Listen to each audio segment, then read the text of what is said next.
ये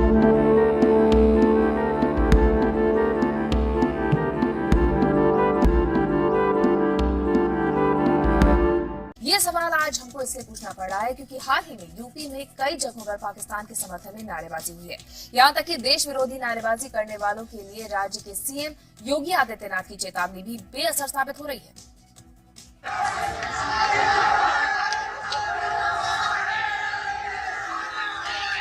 पाकिस्तान जिंदाबाद के नारे बुलंदशहर के सिकंदराबाद में सुनाई पड़ रहे हैं।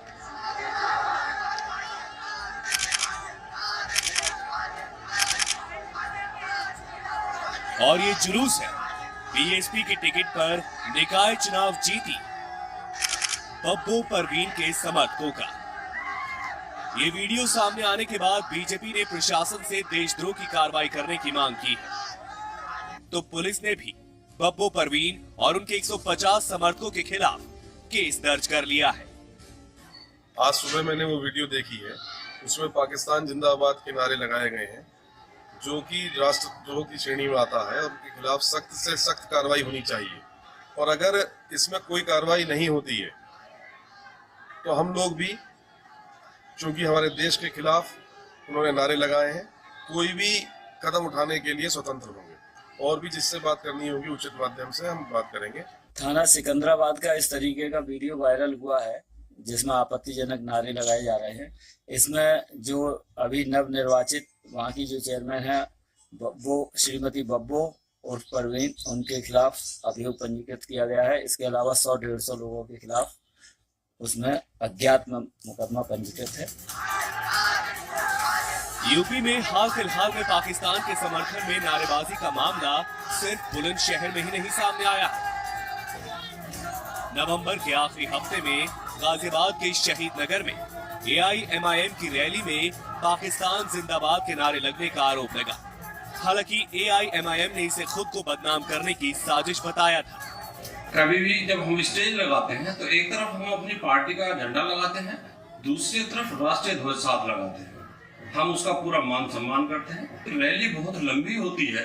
कुछ विरोधी दलों ने अपने कुछ लोग घुसा के 1-2 मिनट के लिए कुछ इस तरह की हरकत की या हमारे वीडियो में एडिटिंग की, जिसकी जांच होने के बाद पूरी बात क्लियर होगी।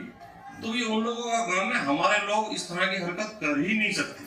गाजियाबाद में निकले इस AIMIM के जुलूस में पाकिस्तान के समर्थन में नारेबाजी का सच अभी तलाशा जा रहा है। लेकिन 24 नवंबर को लखीमपुर खीरी में भी पाकिस्तान के समर्थन में नारेबाजी किए जाने का और आतंकवादी सरगना हाफिज सईद की रिहाई पर खुशी मनाने का आरोप लगा था।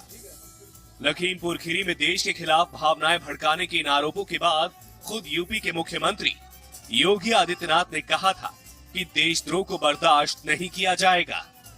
यहाँ पर किसी देशद्रोही के झंडे लहराए हैं, प्रशासन समय रहते उनके खिलाफ सख्ती के साथ कार्रवाई प्रारंभ करें। किसी भी ऐसे तत्व को बख्शने की आवश्यकता नहीं। जो पाकिस्तान का झंडा लेकर के घूम रहा हो और फिर छाती चौड़ी करने का प्रयास कर रहा हो, जितनी सख्ती के साथ ऐसे तत्वों को कुचला जा सकता है, कुचला जाना चाहिए। इसमें कोई संकोच कहीं नहीं होना चाहिए। लखीमपुर खीरी से पहले 18 नवंबर को सीतापुर में भी एक निर्दलीय मुस्लिम उम्मीदवार हाजी सिराज के चुनाव प्रचार के दौरान पाकिस्तान जिंदाबाद के नारे लगने का मामला सामने आया था। हाजी सिराज ने भी इसे खुद के खिलाफ विरोधियों की साजिश बताया था। जाहिर तौर पर बीते 15 दिनों में यूपी की 4 जगहों पर पाकिस्तान के समर्थन की नारेबाजी का सच क्या है, इसका पता लगाना अब योगी सरकार की जिम्मेदारी बन गई है। सवाल है कि क्या ऐसे मामलों में राजनीतिक साजिश का आरोप लगाकर बचा जा सकता है?